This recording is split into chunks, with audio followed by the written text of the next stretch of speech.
رزق حلال دے مجھے اے میرے کبریا،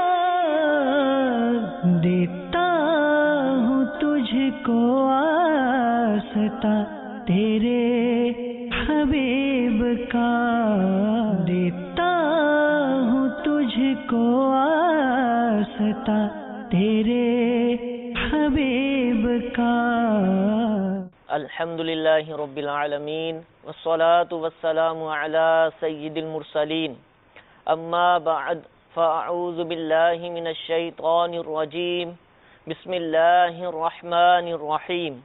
الصلاة والسلام علیک یا رسول اللہ، الصلاة والسلام علیک یا حبیب اللہ، الصلاة والسلام علیک یا نبی اللہ، وَعَلَىٰ آلِكَ وَأَصْحَابِكَ یا نور اللہ۔ میٹھے میٹھے اسلامی بھائیوں، احکام تجارت سلسلے کے ساتھ حاضر ہیں۔ درود پاک کی فضیلت حصول برکت کے لیے سنتے ہیں۔ نبی کریم صلی اللہ تعالی علیہ وآلہ وسلم نے ارشاد فرمایا، جو کوئی شخص مجھ پر صبح 10 مرتبہ اور شام 10 مرتبہ درود پاک پڑھے، کل بروز قیامت اسے میری شفاعت ملے گی۔ صلو علی الحبیب صلی اللہ تعالی علی محمد صلی اللہ تعالی علیہ وآلہ وسلم۔ الحمدللہ ہمارے سلسلے میں دارالافتاء اہل سنت کے مفتی صاحب ہمارے ساتھ موجود ہوتے ہیں، اور ہماری مجلس وقتاً فوقتاً مختلف عنوانات سے متعلق مسائل کو اس سلسلے کا حصہ بناتی ہے، اور ہم مفتی صاحب سے ان سوالات کے جوابات حاصل کرتے ہیں۔ آج کا جو موضوع ہے، آج کا جو شعبہ ہے، وہ بہت ہی اہم ہے۔ کم و بیش ہر ہی انسان کو زندگی میں کبھی نہ کبھی اس شعبے کے لوگوں سے تعلق پڑتا ہے۔ کبھی دکان بنانی ہو، بچی کی شادی کروانی ہو، گھر میں کوئی کام ہو، کہیں نہ کہیں کسی بھی طرح کا، چاہے وہ گاؤں میں رہتا ہو چاہے شہر میں رہتا ہو، کسی نہ کسی سطح پر اس شعبے سے کام پڑتا ہی ہے۔ اور اس شعبے کے اندر بھی بہت سارے لوگ کام کرنے والے ہوتے ہیں، کچھ کاریگر ہوتے ہیں، کچھ کارخانہ دار ہوتے ہیں، کچھ لوگ شو روم چلا رہے ہوتے ہیں۔ اس طریقے سے اس شعبے کا کام دنیا کے اندر سر انجام پاتا ہے۔ تو انشاءاللہ عزوجل آج اس شعبے سے متعلق ہم سوالات کو شامل کریں گے۔ آپ سوچ رہے ہوں گے ایسا کون سا شعبہ ہے کہ جس سے کم و بیش تمام ہی لوگ وابستہ ہوتے ہیں کسی نہ کسی طرح، کبھی خریدار بن کر اور کبھی دکاندار بن کر۔ جی ہاں، یہ شعبہ ہے فرنیچر مارکیٹ، کہ کوئی بھی ہو، چارپائی بنوانی ہو، بیڈ بنوانا ہو، پورا یعنی جدید قسم کا فرنیچر بنوانا ہو، تو فرنیچر مارکیٹ کے لوگوں سے ہی رابطہ کیا جاتا ہے۔ اور اس شعبے کے اندر دکاندار بھی ہوتا ہے، کارخانہ دار بھی ہوتا ہے، شو روم بھی چلانے والے ہوتے ہیں۔ تو انشاءاللہ ان تمام طرح کے لوگوں کے سوالات کو ہم شامل سلسلہ کریں گے۔ سوالات ہمارے پاس پہلے سے موجود ہیں، کچھ فرنیچر مارکیٹ کے جو سائلین ہیں انہوں نے ہمیں سوالات ریکارڈ کروائے ہیں، تو ہم پہلے سوال کی طرف بڑھتے ہیں۔ جی پہلا جو ویڈیو سوال ہے وہ ہمیں سنائیے۔ اقامہ تجارت میں میرا ایک سوال ہے، ہم کارخاندار سے کوئی بھی بیڈ روم سیٹ لیتے ہیں تو آیا کہ ہم یہ اس کو ماتحت کر دیتے ہیں، یہ بیڈ روم سیٹ اگر آپ کسی اور کو دے دو گے تو ہم یہ بیڈ روم سیٹ تم سے نہیں لیں گے، بیڈ روم سیٹ ہمیں ہی آپ دو گے، یہ بات صحیح ہے یا غلط ہے؟ السلام علیکم۔ وعلیکم السلام ورحمۃ اللہ وبرکاتہ۔ زمانو مختار زیب خان دے زما مدنی چینلز کمزونگا بزرگان دی نونا زما یو سوال دے کہ اونگا یو بیڈ ڈیزائن جوڑو، یعنی کہ اگر مت ڈیر محنت کو اگر ڈائیانی جوڑی گی، اگر فرمی جوڑی گی، تقریباً اگر مت زونگا مہینہ نہ 2 مہینے ضائع شی، اگر لگ پروسیس مت جوڑو لو کے دیکھی اونگا سکی یو کسٹمر راشی اگر جان سارے کاریگر راولی، اور اگر ڈیزائن دوں گا نا چیٹ کی کہ دا شیز شریعت پکی جائز دے یا نہ دے؟ جی انشاءاللہ آپ دونوں سائلین کے سوالات کو شامل کرتے ہیں۔ حضور پشتوں میں بھی سوال آیا ہمارے سلسلے میں۔ پہلا سوال اور دوسرا سوال کم و بیش ملتے ہی جلتے ہیں، کہ پہلا سوال یہ ہے کہ شو روم والے کا تعلق دکاندار کارخانہ دار سے ہوتا ہے، اور شو روم کے جو مالکان ہوتے ہیں وہ کسی کارخانے والے سے، کسی کاریگر سے اپنا مال بنوا کر پھر آگے بیچتے ہیں۔ تو اس میں وہ جب کوئی ڈیزائن بنواتے ہیں تو پابند کر دیتے ہیں کہ جو ڈیزائن ہم آپ سے بنوا رہے ہیں یہ آپ کسی اور کو نہیں دے سکتے۔ تو اس طرح کی شرط لگانا کہ کسی اور کو نہیں دے سکتے ورنہ ہم آپ سے نہیں لیں گے، تو کیا یہ درست ہے؟ الحمدللہ رب العالمین والصلاة والسلام علی سید الانبیاء والمرسلین، اما بعد فاعوذ باللہ من الشیطان الرجیم، بسم اللہ الرحمن الرحیم. آج جو زیادہ تر سوالات ہیں اس کا تعلق اس شعبے کے داخلی مسائل سے ہے. ٹھیک ہے. کسٹمر کے مسائل کم ہیں صحیح. اور یہ جو شعبہ ہے ان لوگوں کے دلوں میں جو سوالات تھے جو انہوں نے ریکارڈ کروائے وہ زیادہ ہیں. ہمارے خان بھائی نے جو سوال ریکارڈ کروایا ہے میں تو نہیں سمجھ سکا لیکن اس کا ترجمہ میرے پاس لکھا ہوا ہے. جی جی. سودے میں شرط عائد کرنا صحیح. اس کی اپنی ایک فقہی حیثیت ہے ٹھیک ہے. اور کثیر مواقع پر شرط جو ہے وہ عائد کرنا منع ہوتی ہے صحیح. اور بہت ساری جگہوں پر شرط عائد کرنا گناہ کا کام بھی تصور کی جاتی ہے. صحیح. اب یہاں معاملہ یہ ہے کہ شرط جو ہے وہ کسی ایک سودے کے ساتھ نہیں ہے ٹھیک ہے. کہ اس سودے کا اسے حصہ بنایا جا رہا ہے اور اس کی وجہ سے وہ بے یا سودا جو ہے وہ فاسد قرار پائے. ایسا نہیں ہے بلکہ ان دونوں کا ایک اخلاقی معاہدہ ہوتا ہے. ٹھیک ہے. اب میں نے کچھ معلومات لی اس بارے میں کہ یہ اس کی ضرورت کیوں پیش آتی ہے تو پتہ چلا کہ اس طرح کا جو معاملہ ہے وہ اور بھی شعبوں میں ہوتا ہے. صحیح. سوناروں میں بھی ہوتا ہے. تو جو بڑی مارکیٹیں ہیں اس میں چھوٹی مارکیٹوں میں چھوٹے شہروں میں یہ ہوتا ہے کہ سونار کی دکان پر یہ کاریگر بیٹھا ہوتا ہے. صحیح. بڑے شہروں میں ایسا نہیں ہے. ٹھیک ہے. دکان الگ ہیں جس کو شو روم کہہ لیں آپ اور پیچھے جو ہے وہ کاریگر الگ ہوتے ہیں اور وہ کاریگر بھی پھر کارخانہ دار کے پاس بیٹھے ہوتے ہیں. صحیح. تو پیچھے سے کوئی ڈیزائن بنا کر لے کر آتا ہے. ٹھیک ہے. ایک صورت تو یہ ہوتی ہے بھئی بڑی محنت سے میں نے ڈیزائن بنوایا ہے آپ اس کو رکھ لیں. صحیح. تو وہ یہ کہتا ہے کہ ٹھیک ہے میں رکھ لیتا ہوں لیکن یہ ڈیزائن آپ مجھے ہی دیجیے گا نیکسٹ ٹائم. کسی اور کو نہ بیچے. اسی طریقے سے دکاندار کوئی ڈیزائن بنواتا ہے پورا اس کو بریف کرتا ہے وہ یہ کہتا ہے کہ مجھے ہی بیچیے گا. شرعی اعتبار سے اس شرط کی پابندی کرنا کوئی ضروری نہیں ہے. صحیح. لیکن اخلاقی اعتبار سے اگر یہ کوئی ایسا معاہدہ کر کے کام لے کے چلتے ہیں تو جو شرط فاسد کا پس منظر ہے وہ یہاں نہیں پایا جا رہا کیونکہ وہ سودے کو خراب کر دیں. کیونکہ نفس سودے سے تعلق نہیں ہے. ٹھیک ہے. بلکہ سودے کے جو خارجی امور ہے اس سے اس کا تعلق ہے. تو اس بنا پر یہ وہ شرط فاسد تو نہیں کہلائے گی. ایک ان کا اخلاقی معاہدہ ہے اگر یہ اس کی پاسداری کریں تو ٹھیک ہے اچھا ہے. ٹھیک ہے. اور اگر پاسداری نہیں کرتے تو پھر یہ نہیں ہوتا کہ وہ سودا کینسل ہوگا پھر آئندہ وہ اس سے کام نہیں کرے گا. صحیح. یہ ہوتا ہے. ٹھیک ہے. تو مارکیٹ کوئی بھی کام کیا جائے کچھ نہ کچھ اخلاق و ضوابط بعض اوقات رکھنے پڑتے ہیں. تو اس معاہدے کو زیادہ سے زیادہ ایک اخلاقی معاہدہ قرار دیا جا سکتا ہے. ٹھیک ہے. اور شرعاً کوئی منع بھی نہیں ہے اور اس کی پابندی کرنا بھی ضروری نہیں ہے. ٹھیک ہے. جو سوال کا دوسرا رخ تھا کہ ڈیزائن کی تصویریں اتار کر لے جاتے ہیں. باقاعدہ شو روم کے دروازوں پہ لکھا ہوتا ہے کہ کاریگر کو لانا منع ہے. اچھا. تقریباً شو رومز کے باہر دروازوں پہ لکھا ہوتا ہے کہ کاریگر کو اندر لانا منع ہے. یعنی لوگ ڈیزائن دیکھنے آتے ہیں تو بعد دفعہ ہوتا ہے کہ کسی جاننے والے کو کاریگر کو بھی لے جاتے ہیں کہ تم بتا دینا. وہ لکھا ہوتا ہے کہ کاریگر کا اندر آنا یا اس کو لانا منع ہے. اچھا. اس کو یہ خدشہ ہوتا ہے کہ آئے گا ڈیزائن سمجھ لے گا اور ہو سکتا ہے کہ کاپی کر لے چیٹنگ کر لے. چیٹنگ کرنا تو نہیں کہلائے گا یہ. اور آج کل جو ہے وہ کیا کسی کو دکان میں جانے کی ضرورت ہے. نیٹ پر 2 الفاظ لکھو سینکڑوں تصویریں آ جائیں گی فرنیچر کی. ایک سے بڑھ کر ایک فرنیچر کی تصویریں ہیں.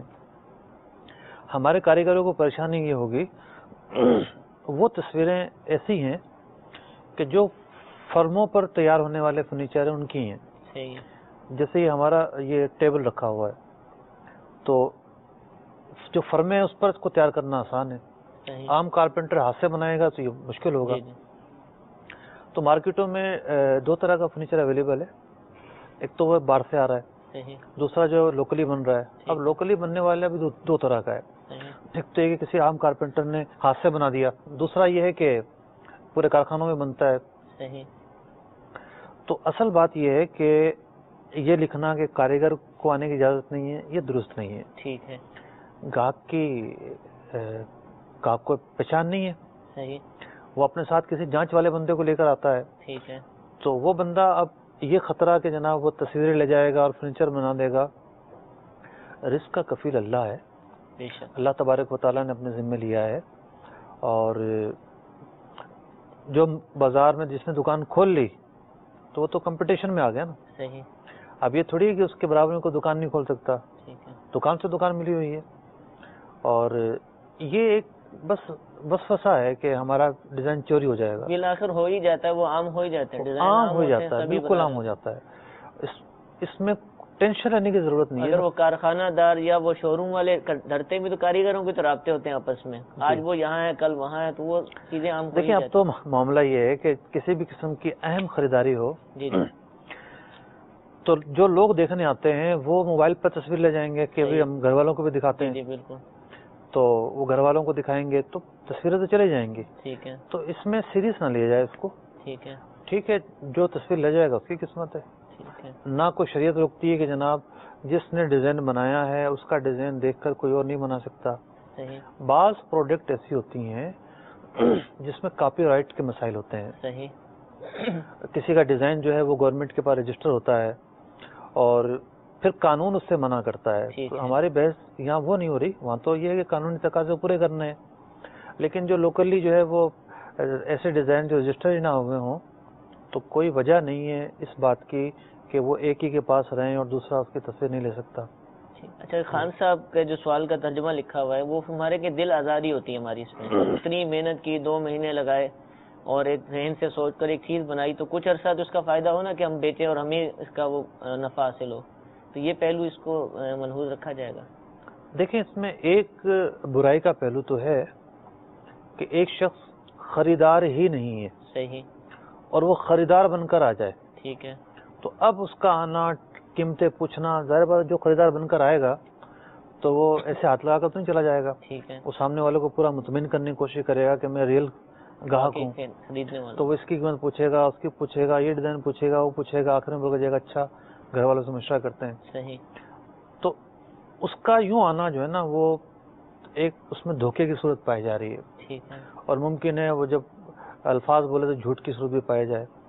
تو یوں ڈمی طور پر جو خریدار بن کر آنا ہے اس کی تو مذمت کی جائے گی. صحیح، یہ طریقہ کار تو ہرگز درست نہیں ہے. ٹھیک ہے، لیکن کوئی ریئل خریدار ہے اور وہ مال کس مٹیریل کا ہے، کس پوزیشن کا ہے، اس کو اس کی جانچ کے لیے کاریگر کو لے آیا اور کاریگر نے تصویر لے لی ضمنی طور پر، ٹھیک ہے، اس میں کوئی حرج نہیں ہے. ٹھیک ہے، جزاک اللہ.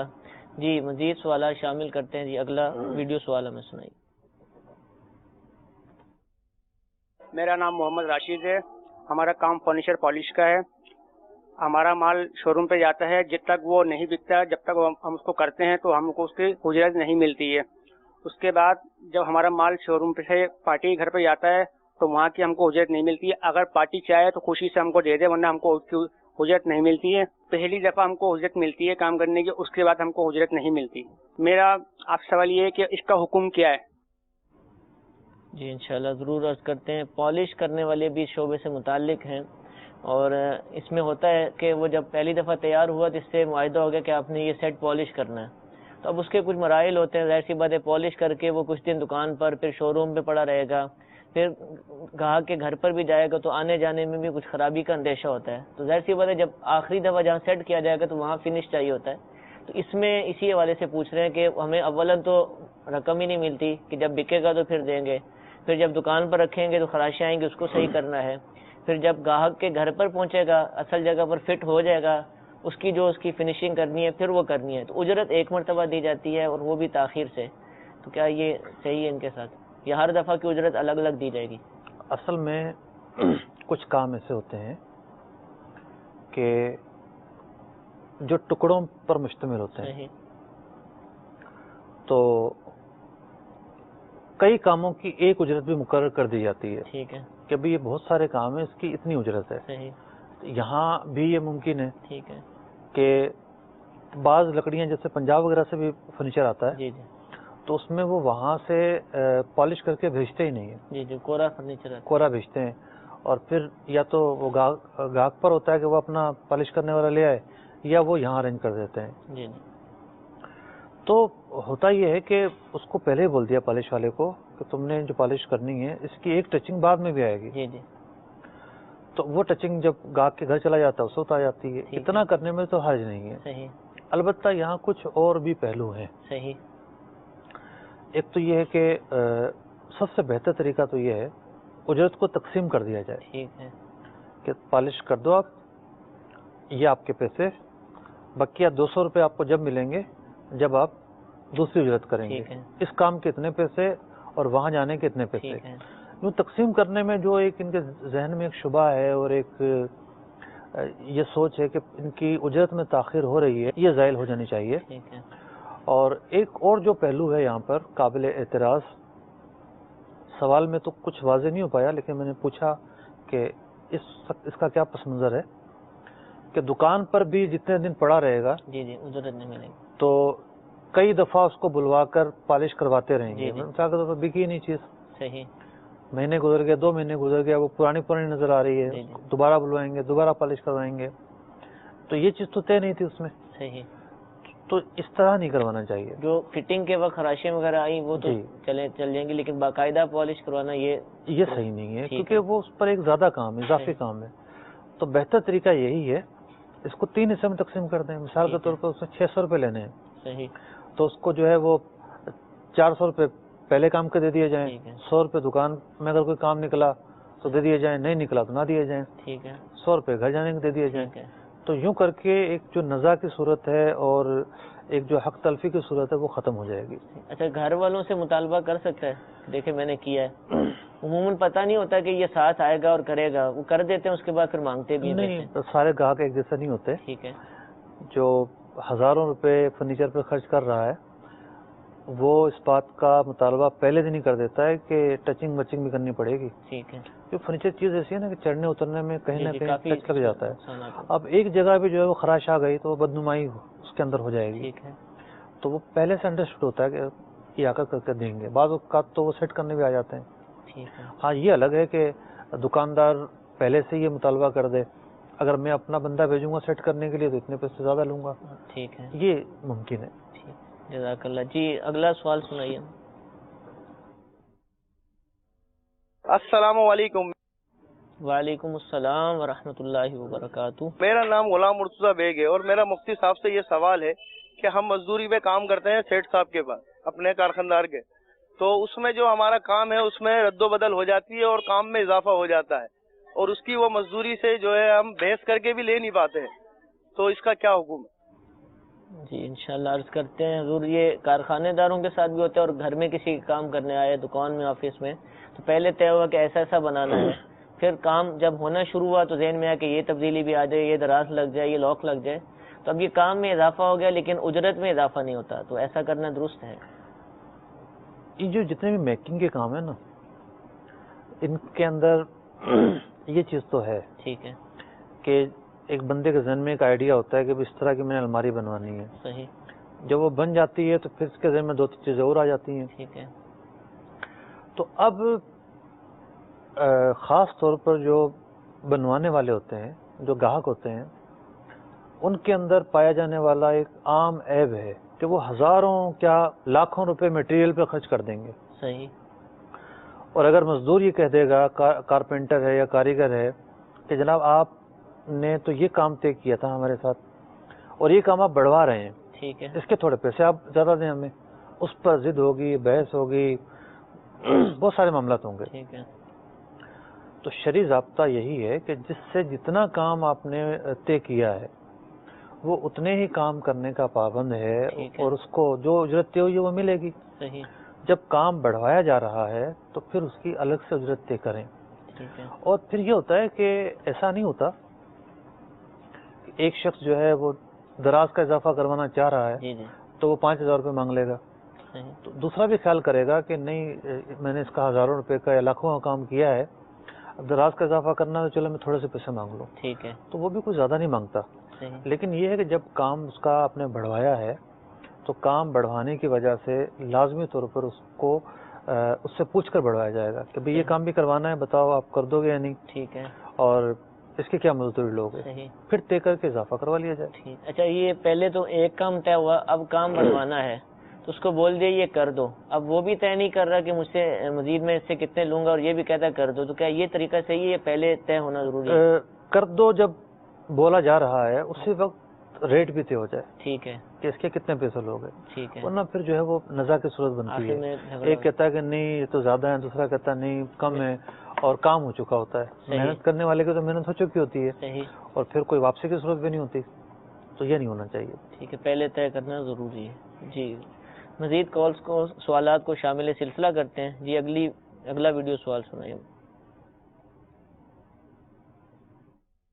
میں سزوکی چلاتا ہوں. ہم لوگ جب بھاڑا طے کرتے ہیں کسٹمر سے تو ہمیں دکان کے ملازمین کو 10% کمیشن دینا پڑتا ہے, اور اگر ہم یہ 10% کمیشن ان کو نہ دیں تو وہ آئندہ ہمیں کام کے لیے نہیں بلاتے. تو یہ ہمیں 10% جو کمیشن دینا ہے یہ کیسا؟ جی انشاءاللہ عرض کرتا ہوں, یہ طبقہ بھی حضور اس کام سے ایک طرح کا وابستہ ہے کہ جب سامان بنے گا تو گھر جانے کے لیے گاڑی بھی چاہیے ہوگی. تو اب وہ گاڑیاں عموماً مارکیٹس کے باہر کھڑی ہوتی ہیں, دکاندار یا ملازمین خود ہی کہتے ہیں ہم منگوا دیتے ہیں. تو اب وہ اس کو یہ ہوتا ہے کہ بھئی اگر ہم آپ کی گاڑی منگوائیں گے تو آپ بھی ہمیں کچھ نہ کچھ کمیشن دیں گے, اور نہیں دیتے تو پھر وہ بلاتے نہیں, آئندہ کسی اور کو بلا لیتے ہیں. تو یہ صحیح ہے طریقہ کار؟ دیکھیں اس کی مختلف صورتیں بنیں گی. ٹھیک ہے. کمیشن پر جب ہم نے سلسلہ کیا تھا, 2 یا 3 سلسلے ہم نے کیے تھے, تو کمیشن کے حوالے سے جو اصول و ضوابط, کب کمیشن جو ہے وہ اس کا حق بنتا ہے اور کب نہیں بنتا, تفصیل سے بیان ہوئے تھے. ٹھیک ہے. ایک صورت میں عرض کرتا ہوں کہ گاہک نے جو ہے وہ مال خرید لیا, سودا ہو گیا, اب یہ باہر نکلا, سوزکی والے سے بات کی, نہیں بنی, دوسرے سے کی, تیسرے سے کی, ریٹ مناسب تھے, وہ لے آیا. ٹھیک ہے. اس میں دکان والے کا کہاں کردار ہے؟ صحیح, کوئی بھی کردار نہیں ہے. ٹھیک ہے. دکان والے نے نہ تو محنت کی, نہ جو ہے وہ سزوکی کرنے میں کوئی کوشش کی, کچھ بھی کردار نہیں ہے نا. صحیح. تو اس موقع پر تو سزوکی والے سے پیسے لینا دکاندار کا یہ سراسر ظلم ہے اور ناجائز ہے. ٹھیک ہے. کوئی ایسا پہلو پایا جائے کہ جس میں دکاندار یہ کہے کہ جناب میں یہ اپنا بروکری اور کمیشن اس محنت کے بدلے لیتا ہوں. صحیح. وہ محنت سامنے تو آئے, صورتیں ممکن ہیں. ٹھیک ہے. کوئی ایک آدھ ایسی صورت بن جائے جس میں اس کا لینا جائز ہو, لیکن جو اکثر صورتیں اس وقت ذہن میں آ رہی ہیں وہ عدم جواز والی ہی ہیں. ٹھیک ہے. تو ہم تو ایک دعوت فکر ہی دے سکتے ہیں. صحیح. اگر کوئی ایسا کرتا ہے تو پہلے رہنمائی لے لے, ٹھیک ہے. صورت بیان کر دے کہ میں اس صورت کے ساتھ لیتا ہوں, یہ جائز ہے یا نہیں ہے. ورنہ بیشتر صورتیں جو یہاں پر سمجھ میں آ رہی ہیں وہ جائز نہیں ہوں گی. اچھا, جس طرح گاہک دکاندار کو کہتا ہے آپ بلوا دیجیے, تو اس صورت میں اب وہ بلواتا ہے اس کو, بھلے اس کا آپس میں اصل میں صرف فون کرنے کے پیسے نہیں ہے نا. ٹھیک ہے. یعنی اس میں دوڑ دھوپ کوشش جیسی کوشش ہوتی ہے نا فلیٹ بکوانے میں. ٹھیک ہے. کہ جناب پارٹی کے پاس جا رہا ہے, ریٹ کم کروا رہا ہے, پھر یہاں جا رہا ہے, وہاں جا رہا ہے, فائل نے ان کا تبادلہ ہو رہا ہے, اس کو کہتے ہیں محنت. ٹھیک ہے. تو یہاں تو صرف زبانی جمع خرچ, ٹھیک ہے, اس کی وجہ سے پیسے لیے جا رہے ہیں. ٹھیک ہے. تو زبانی ایک فون کرنا ایسا کام نہیں ہے جس کی وجہ سے یہ کمیشن کے مستحق بنے. ٹھیک ہے, جزاک اللہ. کالز بھی ہمارے پاس موجود ہیں, جی ان کو شامل سلسلہ کرتے ہیں. جی پہلی کال سنائیے. محمد عامر قادری ماپوتو موزمبیق سے عرض کر رہا ہوں. احکام تجارت میں مفتی صاحب سے میرا یہ سوال ہے کہ حوالے کے کاروبار کی کیا حیثیت ہے؟ جس طرح یہاں سے یا دنیا بھر سے لوگ رقوم پاکستان بھجواتے ہیں تو اس پر حوالے والے کچھ پرسنٹیج چارج کرتے ہیں, 2% یا 2.5% سروس چارجز کی مد میں. تو یہ سروس چارجز کی مد میں پیسے لینا جائز ہے؟ اس کے بارے میں ارشاد فرمائیے. جزاک اللہ خیرہ. آمین. محمد عامر بھائی موزمبیق سے پوچھ رہے ہیں حوالے کے کاروبار سے متعلق کہ جو حوالہ کا کام کرتے ہیں وہ رقم بھجوانے پر کمیشن لیتے ہیں سروس چارجز کے نام پر, تو کیا یہ جائز ہے؟ دیکھیں حوالے کا جو کام ہے پاکستان میں تو غیر قانونی ہے. پاکستان میں غیر قانونی ٹھیک ہے. کوئی بھی شخص جو ہے وہ حوالے کے طریقے سے نہ تو اپنی رقم بھجوا سکتا ہے نہ اپنی رقم لے سکتا ہے. ٹھیک ہے.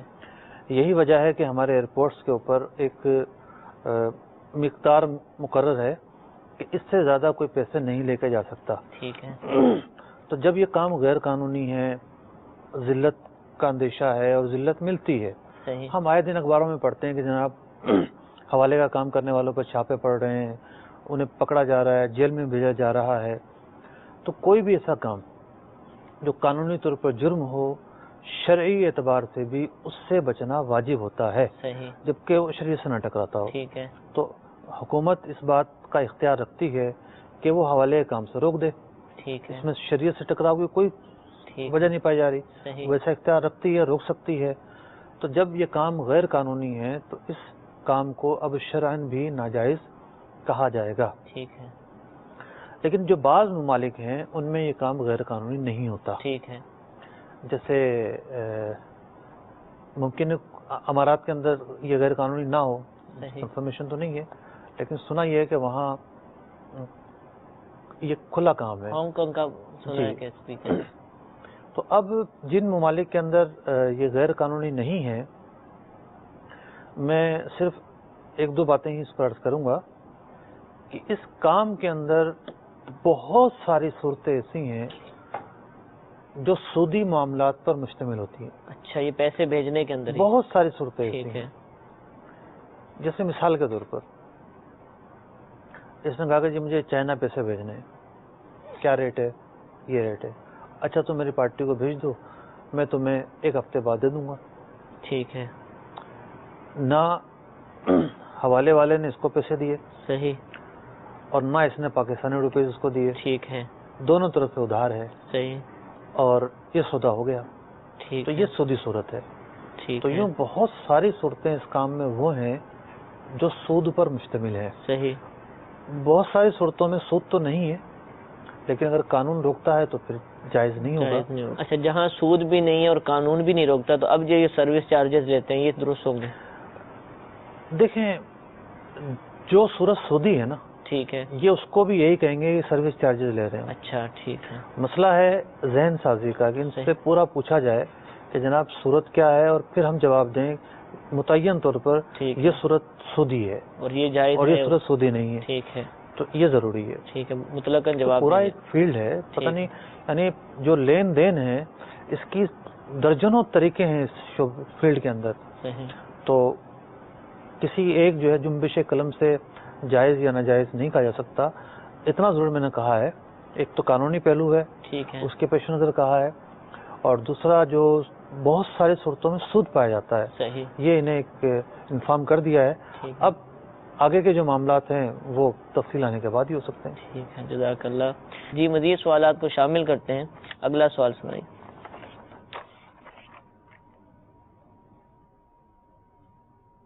السلام علیکم ورحمۃ اللہ وبرکاتہ. وعلیکم السلام ورحمۃ اللہ وبرکاتہ. میرا نام عامر علی اتاری ہے اور میرا احکام تجارت میں سوال یہ ہے مفتی صاحب سے کہ بعض اوقات کسٹمر جو ہماری دکان پر آتے ہیں وہ ہم سے سوال یہ کرتے ہیں کہ آپ کے پاس جو اچھا فرنیچر ہے وہ کون سا ہے، جبکہ ہمیں اندازہ یہ ہوتا ہے کہ ان کا بجٹ جو ہے اس فرنیچر کے اگر ہم ان کو دکھائیں گے تو ان کا بجٹ اس کے حساب سے کم ہے. مثلا اگر ہم ان کو 50,000 والی چیز دکھاتے ہیں اور ان کا بجٹ کا اندازہ ہمیں ہے کہ وہ 30,000 کا ہے، تو کیا ان کو ہم 30,000 والا ہی دکھائیں اچھا کہہ کے، یا ان کو 50,000 والا دکھا کے رسک لے لیں؟ دوسرا میرا سوال یہ ہے کہ اگر کسٹمر آتا ہے ہمارے پاس، اس کو کوالٹی یا اور ڈیزائننگ کا اتنا اندازہ نہیں ہوتا ہے، وہ ہم سے سوال کرتا ہے کہ یار یہ زیادہ بہتر ہے، تو ہم اس سے یہ کہتے ہیں کہ یار آپ خود سے اس کو دیکھ لیں، جو چیزیں جیسی آپ کے سامنے حاضر ہے آپ خود ہی اس کے جو ہے مطلب ذمہ دار ہیں یا جو بھی ہے، اور ہم کیا اس سے بری ذمہ ہو جائیں گے اگر وہ ہلکی چیز بھی دیکھتا ہے تو؟ ٹھیک ہے، جزاک اللہ. عامر علی اتاری بھائی نے ہم سے سوال پوچھا، یعنی دکاندار کے اوپر ذمہ داری ڈالی جا رہی کہ آپ ہمیں بتائیے کہ اچھا کون سا ہے. تو اب یہ خود ہی اندازہ لگاتے ہیں کہ اس کی رینج کم ہے، تو اب یہ سستے والے کو اچھا کہہ دیتے ہیں، حالانکہ اس سے اچھا مہنگا بھی موجود ہے. اور دوسرا سوال یہ کیا کہ وہ کہتے ہیں آپ ہمیں بتائیے کیسا کون سا اچھا ہے، تو کہتے ہیں بھائی آپ کے سامنے ہے، جیسا ہے آپ کو پسند ہے تو آپ لے لیجئے. تو دکاندار بھی جو ہے وہ بندے کا دماغ پڑھ لیتا ہے. ٹھیک ہے، اور مہارت ہو جاتی ہے کام کر کے، بار بار کام کر کے. تو اب اس نے تو کہہ دیا، ٹھیک ہے، سب سے اچھا ہے وہ ہمیں دکھائیں. ٹھیک ہے. دکاندار کے اوپر تو اب لازم نہیں ہے نا کہ یہ ایسا ہی کرے یا ہاں میں ہاں ملائے یا کہے میں آپ کو وہی دکھا رہا ہوں، یہ خاموش رہے. ٹھیک ہے. اس نے جو بولنا تھا اپنی فرمائش رکھنی تھی وہ رکھ دی. ٹھیک ہے. یہ اس پر کوئی حامی نہ بھرے. صحیح. یہ اس کے جواب میں کہے کہ آئیے میرے پاس مختلف ورائٹیز ہیں. ٹھیک ہے. بعض اوقات چیز تو مضبوط ہوتی ہے لیکن ڈیزائن جو ہے وہ گاہک کو پسند نہیں آتا. ٹھیک ہے. آپ مختلف آئٹم رکھے ہوئے ہیں, آپ اس کو پسند کر لیں. ٹھیک ہے. کیونکہ گاہک جو ہے وہ دکاندار گاہک سے اگر تعلقات ہیں تو پوچھ لے گا کیا رینج ہے آپ کی, ورنہ گاہک سے پوچھتے ہوئے بھی ڈرے گا جی جی کہ گاہک پتہ نہیں کیا سمجھے گا. ٹھیک ہے. گاہک جو ہے وہ رینج زیادہ بتائے گا تو ممکن ہے دکاندار اس کو سستا بھی مہنگے میں بیچ دے. صحیح. یہ نہیں پوچھ سکتا. ٹھیک ہے. تو اب وہ اس کو مختلف آئٹم دکھا دے اور جو اس کو پسند آ جائیں اس کے مطابق جو گفتگو ہو. اب وہ یہ سوال تو کرے گا کہ یہ ٹھیک ہے آئٹم مجھے سمجھ میں آ رہا ہے. ٹھیک ہے. اب اس کی پائیداری کیا ہے.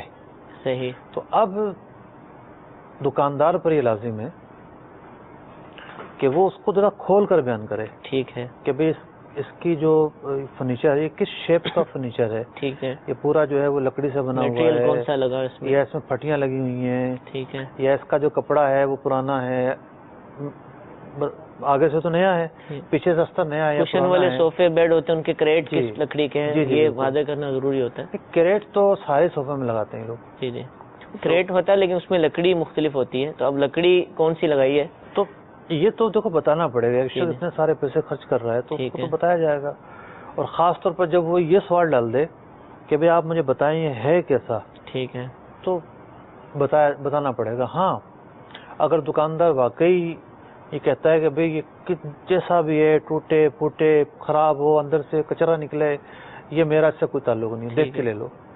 ٹھیک. تو اتنی ساری جو ہے نا وضاحتیں دکاندار کرے گا نہیں ورنہ گاہک بھاگ جائے گا. ٹھیک ہے. ہم یہ دیکھ رہے ہیں کہ سوچنے کو تو بہت ساری چیزیں جو ہے وہ ذہن میں آتی ہیں کہ میں اس طرح کر لوں اس طرح کر لوں, لیکن عملی طور پر کیا ہوتا ہے. ٹھیک ہے. گاہک کو مطمئن کرنے کے لیے دکاندار کیا ایسے جملے کہے گا, ایسے جملے وہ نہیں کہے گا. ٹھیک ہے. جو جملے وہ کہتا ہے وہ جملے جھوٹ پر مشتمل نہیں ہونے چاہیے. صحیح. حقیقت کے خلاف نہیں ہونے چاہیے. اس کا خیال رکھا جائے. ٹھیک ہے. حضور نگرانی شورا کی کال ہے ہمارے ساتھ. اچھا, ان کو شامل سلسلہ کرتے ہیں. جی. السلام علیکم ورحمۃ اللہ وبرکاتہ. وعلیکم السلام ورحمۃ اللہ وبرکاتہ. مفتی صاحب مزاج شریف کیسے ہیں آپ کے؟ الحمدللہ رب العالمین. ماشاءاللہ فرنیچر پر اچھا سلسلہ آپ کا میں دیکھ رہا ہوں. اللہ تبارک و تعالیٰ آپ کی علم میں اور برکت عطا فرمائے. ماشاءاللہ باقی بھائی بھی آپ کے ساتھ ساتھ ہیں, باقی مدنی. اچھا وہ اصل میں ابھی ایک سوال آیا تھا تو اس پر میں چاہ رہا تھا کہ کچھ مزید وضاحت ہو جائے. جی. وہ وضاحت اس طرح کی تھی کہ جو وہ ڈرائیور نے سوال کیا تھا کہ ہمیں مطلب کہ دکانداروں کو پیسے دینے پڑتے ہیں نا کمیشن وغیرہ کے نام پر. تو یہ ایک مجھے تو ایسا سن کر ایسا لگ رہا تھا کہ یہ بیچارے ڈرائیور حضرات جو وینیں لے کر یا اپنی گاڑیاں لے کر مارکیٹوں میں بیٹھتے ہیں کہ ہمیں کوئی لیبر ملے گی, مزدوری ملے گی. دکانداروں کی اجارہ داری بعض اوقات ہو جاتی ہوگی کہ دکاندار ایک تو فرنیچر بیچ کر پیسے کماتا ہوگا اور اس کے بعد مطلب یہ جو ڈرائیور وغیرہ جو وینیں لے کر سوزوکی یا اس طرح کی لوڈنگ گاڑیاں لے کر کھڑے ہوتے ہوں گے, ان کو بھی یہ ترکیب میں لے لیتے ہوں گے کہ ٹھیک ہے ہم صاحب کو بولیں گے, کیونکہ عموماً گاہک یہ بولتے ہیں کہ آپ گاڑی منگوا دیجیے. زیادہ تر عموماً مجھے ایسا لگتا ہے کہ کسٹمر گاڑی ڈھونڈنے کے لیے بازار مارکیٹ میں نہیں جاتا ہوگا. وہ جیسے ٹیبل کرسی یا صوفہ وغیرہ لے لیا تو خود ہی دکاندار کو کہہ دیتے ہوں گے آپ پلیز گاڑی منگوا دیجیے. اب اس نے گاڑی والے کو, اس کو دکاندار کو پتا ہے کہ مجھے کس گاڑی والے نے کمیشن دینی ہے, اس نے بیچارے اسی گاڑی والے کو بلانا ہے.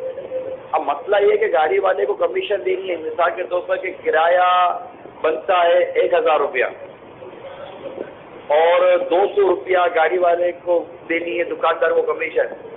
تو اس نے تھوڑی کو بھی جیسے کمیشن دینی ہے. اس نے جو بیسک کسٹمر ہے جس نے صوفہ خریدا یا سامان خریدا اس سے 1200 روپئے چارج کر لینے ہیں, دیگر بولے کہ میرے 200 روپئے دکاندار کو دینے ہوتے ہیں. تو یہ اس طرح اگر کوئی دکاندار بھی کرتے ہیں تو یہ کرنا مطلب کہ یہ ایک طرح سے کیا کہیں گے پریشرائز کرنا ہے, مورلی ایک طرح سے اس کو کیپچر کر لیا. اس سے میرے کو واقعی ایسا عجیب سا لگا کہ یہ بیچارہ غریب سا آدمی اپنی گاڑی لے کر کھڑا ہو گیا کہ مجھے کوئی مزدوری ملے گی لیکن دکاندار کو جب تک یہ کمیشن نہیں دے گا دکاندار نے دینا نہیں ہے، اور عام آدمی نے جا کر باہر نکل کر گاڑی والے سے بات کرنی نہیں ہے۔ ویسے میں بیسیکلی بنیادی طور پر یہ مشورہ دے سکتا ہوں، واللہ والے دیکھیں میں جو کچھ کہہ رہا ہوں اس کو درست یا غلط آپ ہی وضاحت فرمائیں گے، لیکن میں خریدار کو ایک مشورہ یہ دے سکتا ہوں کہ آپ نے سامان خریدا، اب برائے کرم باہر جا کر سوزوکی والے اور وین والے سے بات بھی آپ ہی کر لیجیے، ہو سکتا ہے کہ 200-500 روپے کا وہ فرق پڑ جائے، نیگوشیٹ کرنے میں بھی آسانی ہو جائے گی۔ دکاندار پر رکھیں گے تو ابھی مدنی چینل کے ذریعے آپ کے سامنے ایک پرابلم آ گیا کہ مارکیٹ سے گاڑی جو لوڈنگ ان لوڈنگ کرتی ہے اس کی کمیشن بھی دکاندار کھاتے ہوں گے، حالانکہ دکاندار خیر خواہی کر سکتا ہے، 4 نمبر رکھ سکتا ہے، یار ویسے تم نے مطلب کہ 10-15-20 ہزار روپے کا نفع تو کما ہی لیا ہے، اب یا 2-4 ہزار روپے 500-1000 روپے بیچارے گاڑی والے کو کما لینے دو، لیکن وہاں بھی اپنی پاؤں رکھے گا۔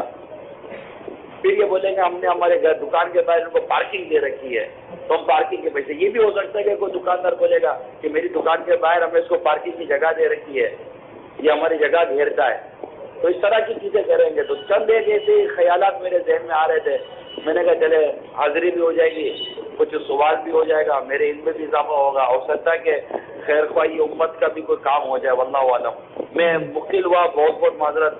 السلام علیکم ورحمۃ اللہ وبرکاتہ۔ وعلیکم السلام ورحمۃ اللہ وبرکاتہ۔ جزاک اللہ صاحب، مشورہ تو بہت اچھا ہے کہ گاہک خود ہی اگر چلا جائے تو اس سے تھوڑا سا یہ معاملہ ٹھیک ہو سکتا ہے۔ آپ کی اچانک آمد پر خوشی ہوئی ہمیں، اور جو غریب ڈرائیور کے تعلق سے آپ کے جذبات ہیں اللہ تبارک و تعالیٰ قبول فرمائے۔ آمین۔ مشورہ تو آپ کا بالکل صحیح ہے کہ گاہک کو چاہیے کہ خود جا کر کوئی سوزوکی وغیرہ ارینج کر لے، تاکہ جو ہے وہ دکاندار اور اس کے درمیان کوئی ایسی چیز نہ آئے، رابطہ نہ رہے اس کا۔ ایسا ہی کرنا چاہیے، لیکن عین ممکن ہے کہ اب بھی وہ دکاندار بدماشی پہ اتر آئے، صحیح، میری دکان سے فرنیچر اٹھائے، صحیح، مجھے تو پیسے دینے پڑیں گے۔ ٹھیک ہے۔ اور اس میں انہوں نے سوال پوچھا کہ ملازمین کرتے ہیں، اور دکاندار بھی عموماً ملازمین ہی کو بیچتا جاؤ نہیں، وہ دکاندار کے بغیر ملازمین ٹھیک ہے اتنے پاورفل نہیں ہو سکتے۔ صحیح۔ اب مشورہ آپ دونوں کو دے دیتے ہیں ہم، ٹھیک ہے، دکاندار کو یہ مشورہ دے دیتے ہیں کہ یہ طریقہ چھوڑ دیں، ٹھیک ہے، اور گاہک کو یہ مشورہ دے دیتے ہیں کہ اپنی خود جو ہے وہ سوزوکی وغیرہ ہائر کرے۔ اور ویسے میری تو ایک عادت ہے کہ اسٹاپ پر جو ٹیکسی کھڑی ہوتی ہے میں کمی اس کی طرف جاتا ہوں، ٹھیک ہے، جو روڈ سے گزر رہی ہوتی ہے اس کو ہاتھ دیتا ہوں۔ صحیح۔ تو ان دونوں کی قیمتوں میں بڑا فرق ہوتا ہے۔ اچھا، لیکن یہ ہے کہ سوزوکی اور ٹیکسی میں فرق ہے، ٹھیک ہے، ٹیکسیاں زیادہ ہوتی ہیں، سوزوکی کم ہوتی وہ ہیں، واقعی اڈوں پہ کھڑی ہوتی ہیں جو کم دکانوں کے ہوتی سامنے ہیں، ہوتے ہیں۔ مطلب کہ سوزوکی ٹیکسی کی طرح گزر رہی ہو، اس کا ریشو نہیں ہے اتنا۔ اب معاملہ ہے اس کا شرعی اصول و ضوابط کا۔ اب شرعی اعتبار سے یہ لینا جو ہے وہ ظلم قرار پا رہا ہے اور زیادتی ہے اس کے اوپر، تو اب دکاندار کو بھی سوچنا چاہیے نا، ٹھیک ہے، اگر شرعی ضابطے کے تحت لے رہا ہو تو ٹھیک ہے، کوئی حرج نہیں ہے، جب شرعاً جواز کی صورت نہیں بن رہی تو نہیں لینا چاہیے۔ اچھا، یہ پارکنگ کے نام پہ لے سکتے ہیں؟ گورنمنٹ کی روڈ پہ پارکنگ، اس کی دکان کے سامنے کھڑا ہے، بتہ ہے، یہ ظلم ہے۔ اچھا، یہ بتا کہلائے گا؟ اس کی اگر ذاتی ملکیت میں کھڑا ہو ٹھیک ہے، اور اس نے اس کو جگہ دی ہو صحیح، کہ یہ میری ذاتی پراپرٹی ہے، اس میں تم کھڑے ہو جاؤ اور اس کا مجھے کرایہ دینا پڑے گا مہینے کا اتنا، تو سمجھ میں آتا ہے۔ ٹھیک ہے، وہ گزرنے کی جگہ ہے، لوگ ویسے اس کی وجہ سے تنگ ہو جاتے ہیں، صرف یہ کہ جناب میری دکان کے سامنے کھڑے ہو اس کے پیسے دو گے، کوئی استحقاق نہیں بنتا اس کا۔ ٹھیک ہے، جزاک اللہ۔ آج ہم نے فرنیچر مارکیٹ سے متعلق اور جو عموماً کاروبار سے متعلقہ لوگ ہیں ان سے متعلق سوالات کو شامل کیا۔ ہمارے سلسلے کا وقت ختم ہو چکا۔ اللہ تعالیٰ سے دعا ہے کہ جو کچھ سنا اور جو اس سے متعلق افراد ہیں ہم سب کو اس پر عمل کرنے کی توفیق عطا فرمائے، آمین بجاہ النبی الامین۔ صلو علی الحبیب صلی اللہ تعالی علی محمد صلی اللہ علیہ وسلم۔ رزق حلال دے مجھے اے میرے کبریا، دیتا ہوں تجھ کو آستا تیرے حبیب کا، دیتا ہوں تجھ کو آستا تیرے حبیب کا۔